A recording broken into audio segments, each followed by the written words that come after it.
பிரியமானவர்களே, எப்படி இருக்கீங்க? சந்தோஷமாக இருக்கீங்களா? நிச்சயமாகவே நீங்கள் சந்தோஷமாக மகிழ்ச்சியாக இருக்க வேண்டும் என்று சொல்லி ஆண்டவருக்குள்ளே உங்களை வாழ்த்துகின்றேன். இந்த நாளில் ஆண்டவர் ஒரு அற்புதமான ஒரு வார்த்தை, என்னன்னு சொன்னால் பிரயோஜனமான ஒரு வார்த்தை என்று கூட சொல்லலாம். அது என்னன்னு சொன்னால், நீதிமொழிகளின் புத்தகம் 4ஆம் அதிகாரம் அதனுடைய 23வது வசனம் இப்படியா சொல்லுகிறது: எல்லா காவலோடும் உன் இருதயத்தை காத்துக்கொள், அதனிடத்தினின்று ஜீவ ஊற்று புறப்படும். முதலாவது நம்ம காத்து கொள்ள வேண்டும் என்று சொன்னால் நம்முடைய இருதயத்தை காத்து கொள்ளணும்.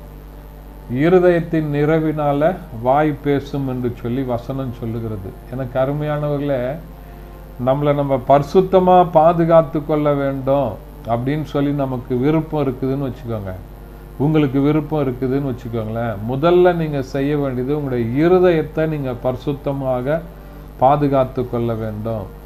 இருதயத்தில் மாசுபடாதபடி, இருதயத்தில் அழுக்குப்படாதபடி நம்ம காத்து கொள்ள வேண்டும். ஒருவேளை இந்த உலகத்தில் நம்ம வெளியில் போகும்போது தேவையில்லாத அநேக அசுத்தங்கள், அநேக காரியங்கள் நம்ம மேலே படிந்து விடுகிறது. அதனால தான் நம்ம என்ன பண்ணுறோம், வெளியில் போயிட்டு வந்த உடனே மூஞ்செல்லாம் கழுவுறோம், சுத்தம் பண்ணுறோம், குளிக்கிறோம். இதெல்லாம் எதற்காக என்று சொன்னால், வெளிப்புறமாக என்னுடைய சரீரத்தில் உண்டாயிருக்கிற அழுக்குகளை சுத்தப்படுத்துவதற்கு நம்ம காரியங்களை செய்கிறோம். ஆனால் இருதயத்துக்குள்ள தேவையில்லாத காரியங்கள் வந்துச்சுன்னு வச்சுக்கோங்களேன், தேவையில்லாத காரியங்கள் நம்முடைய இருதயத்தில் வந்துச்சுன்னா அது நம்முடைய முழு சரீரத்தையும், முழு சந்தோஷத்தையும், சமாதானத்தையும் கெடுத்துடும்.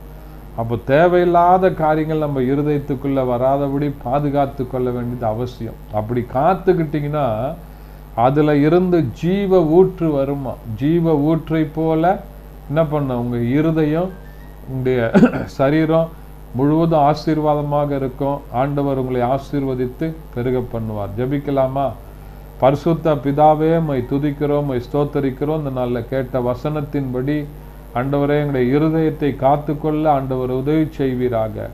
ஜீவ ஊற்றை பெறுகிறவர்களாக எங்களை மாற்றுவீராக. இயேசுவின் நாமத்தில் பிதாவே, ஆமென். Thank you. God bless you.